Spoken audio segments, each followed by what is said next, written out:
அவன் செஞ்சு என்ன செய்யணும்? தௌபா செய்யணும். தௌபா என்ன செய்யணும்? அல்லாஹ்ட்ட செய்யணும். இதுதானே சரி. ஆனா அல்லாஹ் சொல்றான், என்கிட்ட தௌபா செய்யறதெல்லாம் சரி, நீ ரசூலுல்லாஹ்ட்ட போயிட்டு என்கிட்ட தௌபா, நேரடியா நீ என்கிட்ட வந்தா நான் ஏற்றுக்கொள்ள மாட்டேன். வலுவன்னஹும் இவ்வளவும் அம்புசகும், தங்களுடைய ஆன்மாக்களுக்கு தீங்கிழைத்தவர்கள் நபியே ஜாவூக்க ஜாவூக்க, என்ன அர்த்தம்? ஜாவூக்க ஜியாரத்துக்கு போகாதீங்க, போகாதீங்கன்னு அர்த்தம். ஜாவூக்க நபியே உங்கள்கிட்ட வரட்டும், உங்கள்கிட்ட வரட்டும். உங்களிடத்தில் வைத்து அவர்கள் அல்லாஹ்விடத்தில் தௌபா செய்ய, அவர்களுக்காக நீங்களும் தௌபா செஞ்சா அல்லாஹ் நிச்சயமா ஏற்றுக்கொள்வான். இப்ப இதுக்கு பதிலாக வசீலா, பாவம் செய்தவர்கள் அடிமைகள், தௌபா செய்ய வேண்டிய அல்லாஹ்விடத்தில், இடையில ரசூலுல்லாஹ்விடத்தில் வர வேண்டும். அல்லாஹ்வே சொல்றான், நபியே உங்ககிட்ட வரணும். ஜாவுக்க, ஜாவுக்கு அர்த்தம் என்ன? தப்புதானே அர்த்தம். உங்ககிட்ட வரணும் அர்த்தம், உங்ககிட்ட வரணும் அர்த்தம், உங்ககிட்ட வரணும்னு அர்த்தம். அப்போ இவர்களுடைய கூற்றுப்படி, வஹாபிகளுடைய கூற்றுப்படி, எத்தனையோ இன்னைக்கு வஹாபிங்கிற ஒட்டுமொத்த பெயரா நம்ம சொல்றோம். நிறைய பிரிவுகள் உண்டு, அதெல்லாம் எண்ணிட்டு இருந்தா என்ன செய்யாது? 4 மதம் ஒன்னாக்கு வந்து ஆட்கள் இவங்க பேரை வாசிக்கணும்னா தஸ்பீஹ் வேணும், 33 நிக்காது. Jack, ஜூக்கு, joke, TNTJ, INTJ, ஓஎன்டிஜே, TMMK, திமுமுக, பாமமுக, இப்படி எத்தனையோ பேர்களை அடுக்கிட்டே போகணும். ஒரு விஷயத்தை நான் சொல்லுகிறேன். தாமுமுக என்கிற நான் என் பேரை எதுக்கு சொன்னேன்னு தெரியாம சொன்னதல்ல. முஸ்லிம்களுக்கு மத்தியில் முஸ்லிம்களுடைய முன்னேற்றத்திற்காக வேண்டி நாங்கள் பாடுபடுகிறோம் என்று பாவலா காட்டுகிறார்கள். ஆனா அவங்களுக்கு உள்ளாலேயே ஒரு இயக்கம் உண்டு, தெரியுமா? இந்த இயக்கம் இஸ்லாமிய பிரச்சார பேரவை, IPP. இது யாருடைய கீழே என்கிறது தெரியுமா? எந்த ஒரு கழகம் முஸ்லிம்களுடைய முன்னேற்றத்திற்காக நாங்கள் பாடுபடுகிறோம் என்று சொல்லி இயக்கத்தை ஆரம்பிச்சாங்களோ, அந்த இயக்கத்துக்கு உள்ளாடி ஒரு குழந்தை உண்டு, கள்ள குழந்தை, IPP, என்னது இஸ்லாமிய பிரச்சார பேரவை. அவங்களுடைய கொள்கைகள் தான் வஹாபிசம் தான். வெளிப்படையாக முஸ்லிம்களை ஏமாற்றுகிறார்கள். அப்ப எத்தனையோ பிரிவுகள், ஒட்டுமொத்த பெயர் தான் வஹாபிகள். புரியுதா? அப்போ ஜாவூக்க என்று அல்லாஹ் சொல்கிறான். இந்த வஹாபிகளுடைய கொள்கையின்படி இடையில் ஆளு வந்தா சிறுக்காகிவிடும், அவங்களை வணங்கியதாக ஆகிவிடும், இரண்டு அல்லாஹ்வை வைத்ததாக ஆகிவிடும், அல்லாஹ்வுக்கு இணை வைத்ததாக ஆகிவிடும் என்று அவங்க சொல்ற வார்த்தை உண்மையாக இருந்தால் இந்த ஆயத்து குர்ஆன்ல வருமா? அல்லாஹ் சொல்றான், ஜாவூக்க நபியே உங்களிடத்தில் வர வேண்டும், உங்களிடத்தில் வந்து உங்கள்கிட்ட அல்லாஹ்ட்ட மன்னிப்பு கேட்கட்டும். உங்களுடைய பரக்கத்தினால், உங்களுடைய புண்ணியத்தினால், உங்களுடைய ஷஃபாஅத்தினால் அல்லாஹ் தஆலா லவஜதுல்லாஹ தவ்வாபர் ரஹீமா, நிச்சயமாக அல்லாஹ் தஆலா அவருடைய பாவத்தை மன்னிப்பான், அவர்களுக்கு கிருபை செய்வான். வசீலா ஷிர்கா இல்லையான்னு இதுல யாருக்கா சந்தேகம் உண்டா? யாருக்கா உண்டா? உண்டுன்னா சொல்லணும். இனியும் பதில்கள் வரும், இனி விளக்கங்கள் சொல்லலாம். இதுவரை சொன்னது யாருக்காவது சந்தேகம் இருக்குதா? அப்ப என்ன அர்த்தம்? நாம் இங்க அல்லாஹ்வை தவிர வேற யாரை வணங்கவில்லை. யாருக்காக வணங்குறோம்? அல்லாஹ்வை தான் வணங்குறோம். அந்த அல்லாஹ்வை விட சொல்றான், நீ என்கிட்ட வரும்போது சும்மா வராத, என்னிடத்தில் நெருக்கமான ஆட்களை கூட்டிட்டு வா, அப்ப நான் உன்னுடைய ஷஃபாஅத்தை, உன்னுடைய பாவத்தை மன்னிப்பேன், அவனுடைய தேவைகளை நிறைவேற்றுவேன். இந்த அல்லாஹ்வே நம்மிடத்தில் நமக்கு கற்றுத் தருகிறான். வேற ஒண்ணும் வேண்டாம். சூரத்துல ஃபாத்திஹாவை எடுப்போம். இய்யாக நஅ்புது வ இய்யாக நஸ்தஈன் இந்த ஆயத்து தெரியாத யாரா உண்டா? இந்த ஆயத்தை நமக்கு எதிராக அவங்க ஓதுவாங்க, நல்லா கவனிக்கணும். ஆனா இந்த ஆயத்தில் வசீலாவை எல்லாம் அடக்கி இருக்கிறான். எப்படி? இந்த ஆயத்தை வசீலாவுக்கு எதிராக அவங்க ஓதுவாங்க, உன்னிடத்திலே உதவி தேடுகிறோம். ஆனா இந்த ஆயத்தில் ஒரு மிகப்பெரிய கருத்தை அல்லாஹ் உள்ளடக்கி இருக்கிறான். இய்யாக நஅ்புது, புரியுதா? உன்னை நாங்கள் வணங்குகிறோம். நஅ்புது பன்மையாக அல்லாஹ் சொல்கிறான், நாங்கள் வணங்குகிறோம். இய்யாக நஸ்தஈன், நாங்கள் உனக்கு உதவி தேடுகிறோம். இப்ப நான் தனியா சொல்றேன், என்ன சொல்லுவேன்? இய்யாக நஅ்புதுனா சொல்லுவேன், இய்யாக அஅ்புதுனா சொல்லுவேனா? சொன்னா தொழுக கூடுமா? அப்படி சொல்லலாமா? சொல்வது கூடுமா? சொல்லக்கூடாது, சொல்லவும் கூடாது, தொழுகையும் கூடாது. அப்ப நான் என்ன சொல்றேன்? தனியா தொழும்போ போது கூட இய்யாக நஅ்புது, நாங்கள் உன்னை வணங்குகிறோம். வேறப்ப நாங்கள், நீ ஒத்தைக்கு தானே நிக்கிறா, நீ ஒத்தைக்கு தானே நிக்கிறா. சரி, அல்லாம இந்த நீ தனித்து ஜமாத்தா தொழும்போது நீ மட்டும் தனித்தனியா ஒவ்வொரு இடம் ஓதுறாங்களா இல்லையா? நாங்களும் வணங்குகிறோம், நாங்கள் வணங்குகிறோம்.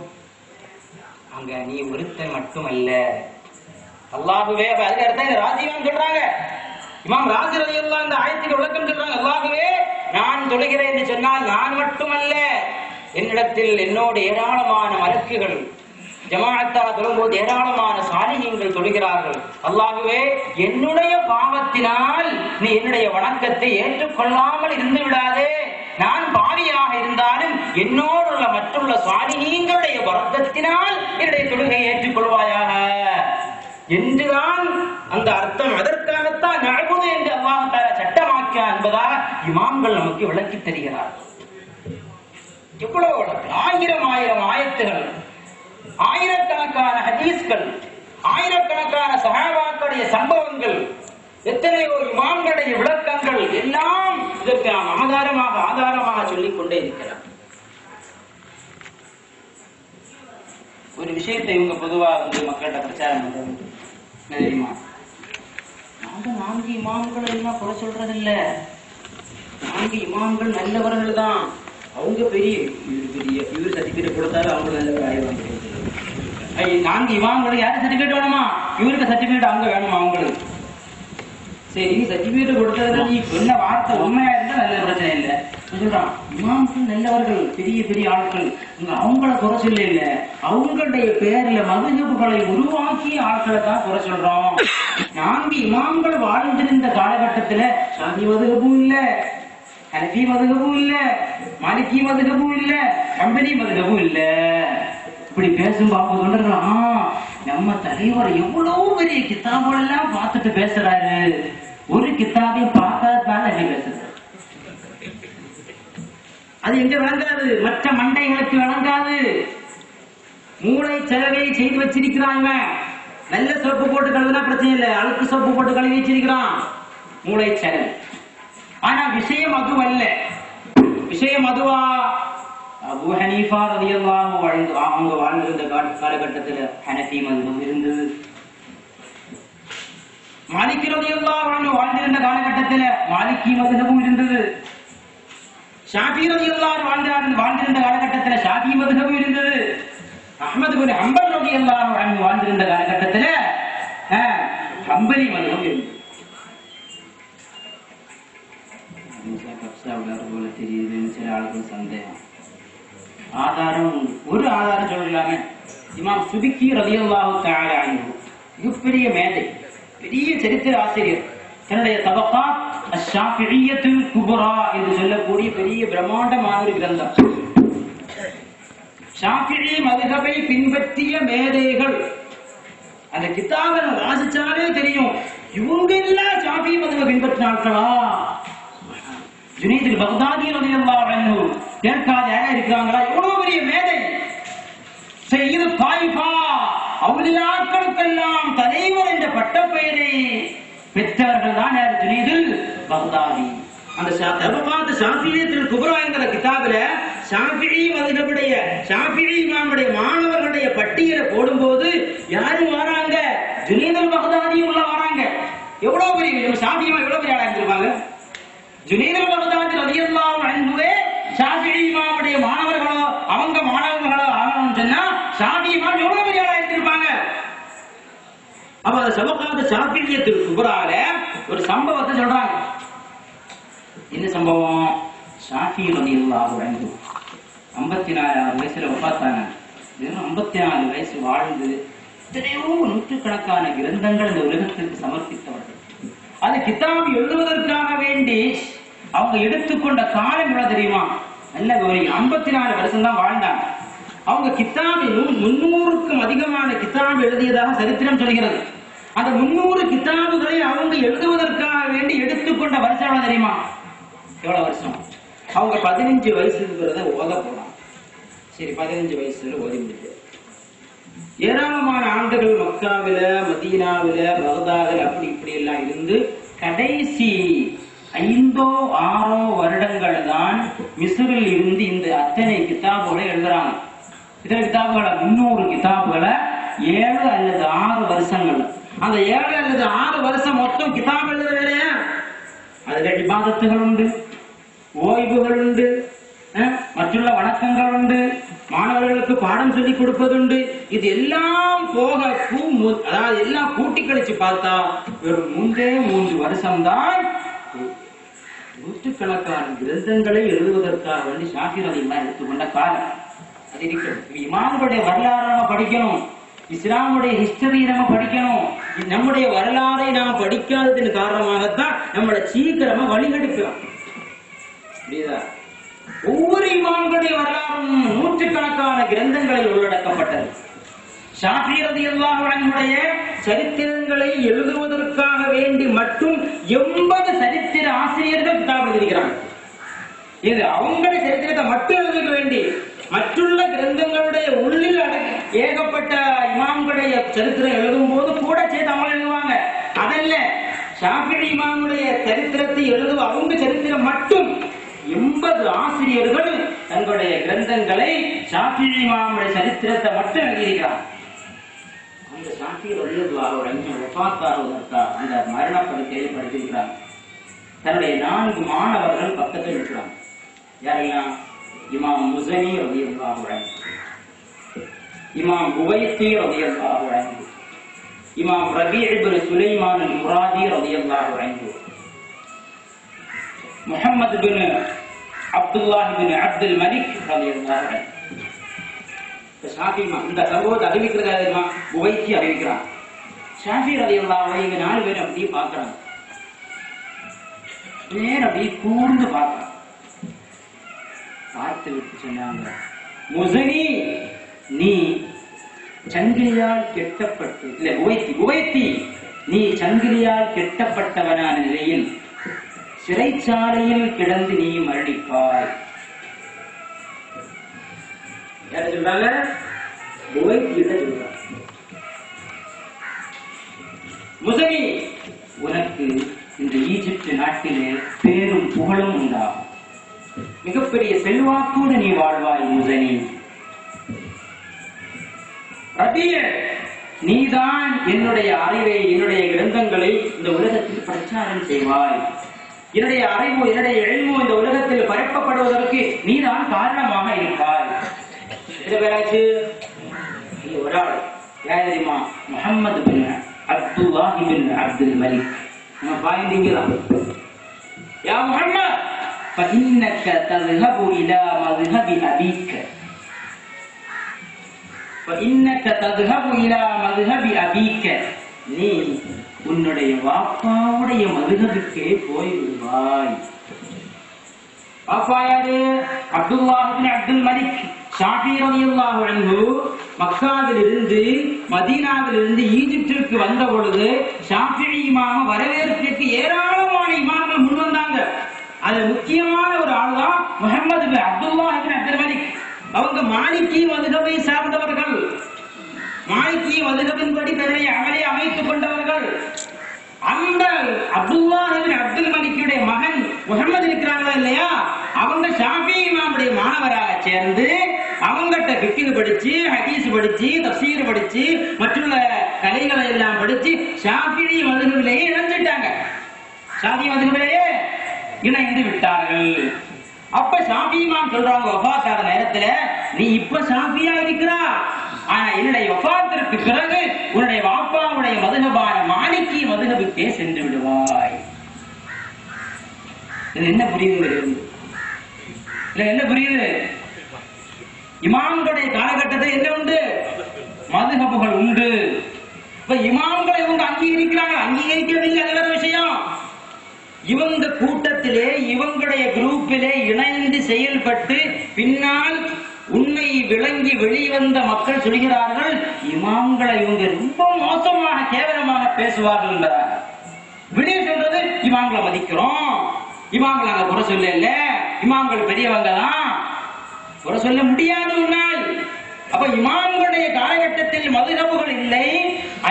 அவங்க வஃபாத்தாகி 300 வருஷத்துக்கு பிறகுதான் மதுஹப் உருவாச்சுதான் என்பது சுத்த பொய், வடிகட்டிய பொய். இமாம்கள், மேதைகள், மாமலைகள் ஆகின்ற இமாம்கள் வாழ்ந்திருந்த காலகட்டத்திலேயே மதுஹபுகள் இருந்தது என்பதுதான் நிதர்சனமான உண்மை. புதிய தலைமுறைகள் விளங்குவதற்காக ஒரு உதாரணம் சொல்றேன். என்ன தெரியுமா? இவங்க குழப்புக்கு வழி அவங்களுக்கு தகுதி இல்லை. காரணம் 4 மதுஹப்னு குறை சொல்லி வந்து இன்று 8ஆக 14ஆக நிக்கிறாங்க. அது வேற விஷயம். எப்படி 4 மதுஹப்கள் உருவாச்சு நமக்கு விளக்கம் வேணுமா இல்லையா? குர்ஆன் ஒண்ணுதானே, ஹதீஸ் ஒண்ணுதானே, அல்லாஹ் ஒண்ணுதானே, நபிகள் நாயகம் ஒரு ஆள் தானே, மதுஹப் எப்படி 4 ஆச்சு அப்படின்னு நமக்கு சில சந்தேகங்கள் வந்தால் அதுக்கு விளக்க வேணுமா வேண்டாமா? அதுக்கு விளக்கத்துக்கு ஒரு சம்பவத்தை சொல்றேன். சஹாபாக்களுடைய காலகட்டத்தில் நடந்த ஒரு சம்பவம். நபிகள் நாயகம் ஸல்லல்லாஹு அலைஹி வஸல்லம் ஹயாத்தாக சஹாபாக்களுக்கு மத்தியில் வாழ்ந்து கொண்டிருக்கக்கூடிய காலகட்டத்தில் நடந்த சம்பவம். சம்பவம் ஒண்ணும் இல்ல, வீட்டு பிரச்சனை தான்.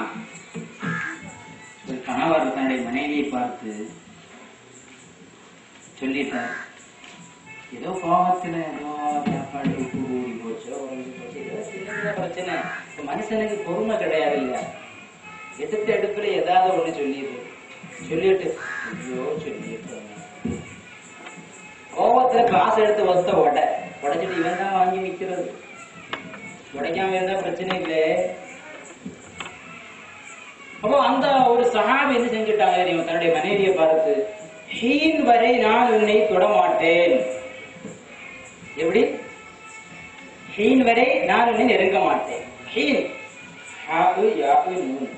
இது அரபி ஒரு வார்த்தை. ஹீன் ஹீன்னா இதனுடைய பொதுவான அர்த்தம் நேரம். அப்ப ஹீன் வரை உன்னை தொடமாட்டேன், ஹீனில் உன்னை தொடமாட்டேன் அப்படின்னு தன்னுடைய மனைவியை பார்த்து சஹாபி சொல்லிட்டாங்க. சொல்லியதற்கு பிறகு யோசிக்கிறாங்க, ஹீனன்னு சொன்ன, ஹீனன்னா எத்தனை வருஷம்? ஹீனன்னா எத்தனை வருஷம்? 1 வருஷமா, 2 வருஷமா, 5 வருஷமா, 10 வருஷமா? 1 வருஷம் இருந்தா 1 வருஷத்துக்கு முன்னாடி தொடக்கூடாது இல்லையா? 10 நாளா இருந்தா 10 நாளா தொடக்கூடாது இல்லையா? இவங்களுக்கு ஒரு ஆலோசனை. அப்ப என்ன செஞ்சாங்க தெரியுமா? நம்ம என்ன செய்வோம்? பொதுவா நமக்கு ஒரு பிரச்சனை வந்தா பக்கத்து பள்ளியில் இருக்கிற இமாம்கிட்ட போவோம். அங்கேயும் நமக்கு விட கிடைக்காட்டா கொஞ்சம் பெரிய பள்ளிக்கு போவோம். அங்கேயும் நமக்கு விட திருப்தியாகாட்டா மாவட்ட காவல்கிட்ட போவோம்.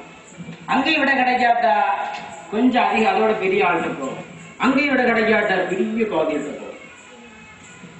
அத மாதிரி இந்த சஹாபி பக்கத்து முதல்ல என்ன செஞ்சாங்க தெரியுமா? சித்திக் ரலியல்லாஹு அன்ஹு, சித்திக் நாயகமே, நான் மனைவிட்டு இப்படி சொல்லி போட்டேன், ஹீன்ல உன்னை தொட மாட்டேன். ஹீன்னா எவ்வளவு சொல்லியா? சொன்னா ஹீன்னு சொன்னா மௌத்து வர, நீ மௌத்து வர ஒரு மனைவி தொடவே கூடாது. கேள்வி கேட்க வேண்டிய அவசியமே கிடையாது. உங்களுக்கு ஒரு திருப்தியாக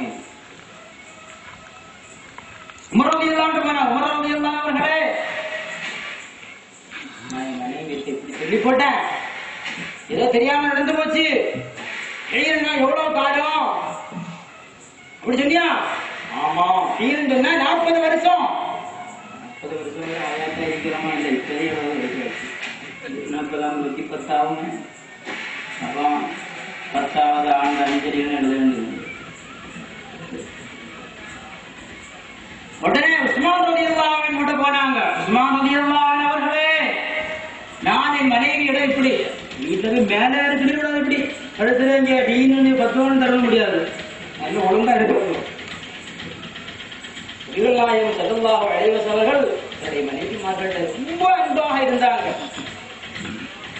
இந்த மனைவிட்ட கேட்டாலாவது ஒரு ராங்கான ஒரு பதிலுமா ரசூலுல்லாஹ் பத்தி இல்லை. நபிகள் நாயகம் ஸல்லல்லாஹு அலைஹி வஸல்லம் ஹைருக்கும் லிஅஹ்லிஹி வ அன ஹைருக்கும் லிஅஹ்லி, உங்களில் சிறந்தவன் தன் மனைவியிடத்தில் சிறந்தவன். ஊர்ல பெரிய கவலையா இருக்கலாம், பஞ்சாயத்து தலைவரா இருக்கலாம், வீட்டுல போனா அங்க பஞ்சாயத்து தலைவர் நேரம் மாறும். புரியுதா? அப்ப குடும்ப வாழ்க்கை நல்ல ராகத்தாக நடத்தணும். அல்லாஹ் சுப்ஹானஹு வ தஆலா நம்ம நம்முடைய குடும்பங்களில் சந்தோஷமும் மகிழ்ச்சியும் அல்லாஹ் தஆலா தந்தல் புரிவானாக. அப்போ உஸ்மான் ரலியல்லாஹு அன்ஹு போனாங்க. ஹீன் வரை நான் தொடமாட்டேன்னு சொல்லி போட்டேன், என்ன செய்ய? ஹீன் வரை சொன்னியா? ஹீன் சொன்னா ஒரு வருஷம் வரை நீ பொறுமையாயிரு, அதுக்கப்புறம் உனக்கு பிரச்சனை இல்ல.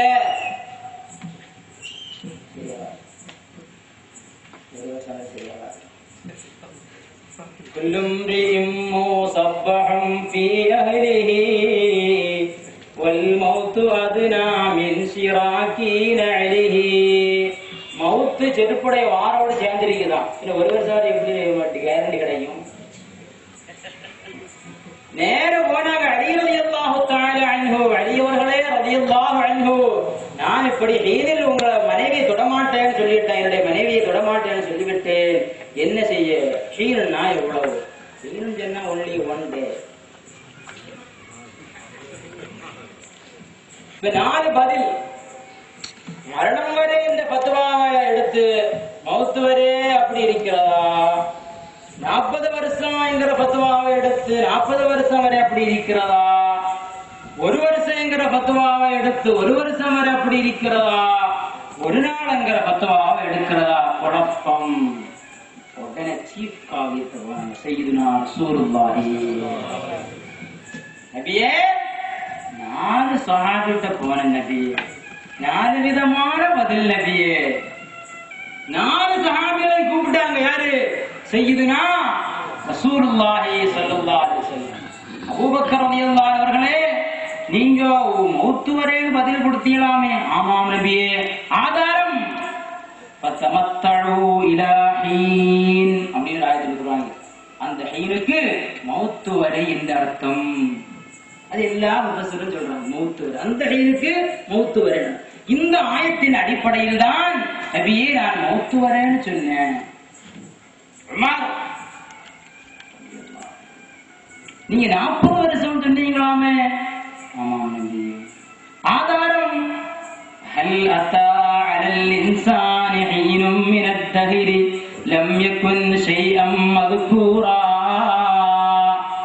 இந்த ஆயத்தில் ஹல் அத்தா அலல் இன்சானி ஹீனுன், ஹீனுன் இதுக்கு 40 வருஷம் அர்த்தம்.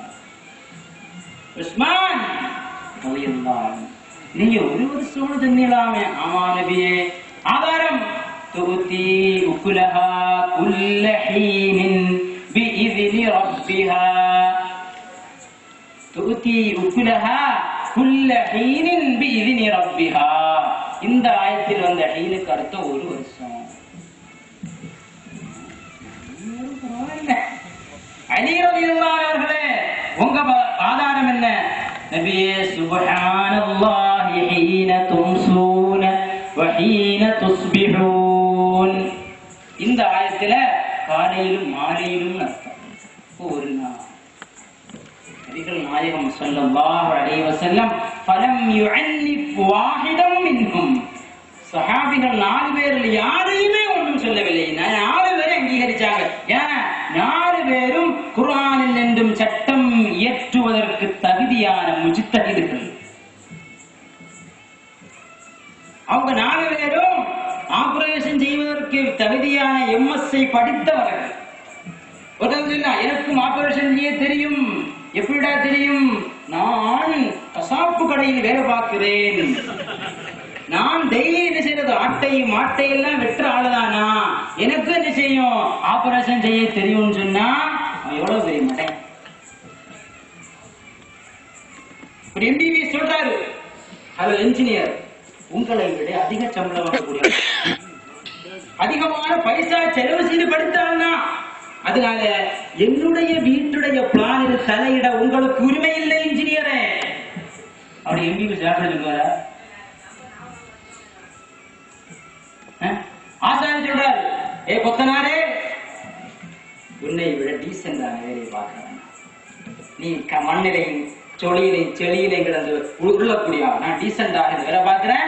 அதனால என்னுடைய வீட்டுடைய செவர செங்கல் ஆகணுமா, அதே போல ஓடாகணுமா, கல்லாகணுமா, நான் தீர்மானிப்பேன். நீ தொடக்கூடாது. ஆசாரி கொத்தனை பார்த்துட்டு இருவானா? ஒவ்வொன்றிற்கு ஒவ்வொரு தகுதி வேண்டும். மருத்துவனா நீ அதை படிச்சிருக்கணும், இது நீ வராது. இன்ஜினியரா நீ அதுல நில்லு, இங்க வராது. ஆசாரியா அங்க நில்லு, கொத்தனா இங்க நில்லு, பல் டாக்டரா நீ இஎன்டில போய் தலையிடாத, நரம்பிய டாக்டரா நீ என்ன செய்யாதே, கண் டாக்டராட்டா மாறி நீ நடிக்காதே. ஒவ்வொன்றுக்கும் ஒவ்வொரு துறை உண்டு. அப்ப உலகத்தில் உள்ள எல்லா துறைகளுக்கும் தனித்தனி சர்டிபிகேட் வேண்டுமா? குர்ஆனை விளங்க என்ன செய்ய வேண்டாமா? எல்லாரும் பார்க்கலாமா? இந்த வஹாபிகள் சொல்றாங்க. உலகத்தில் சாதாரண விஷயங்களுக்கு கூட ஒரு தகுதி வேண்டும்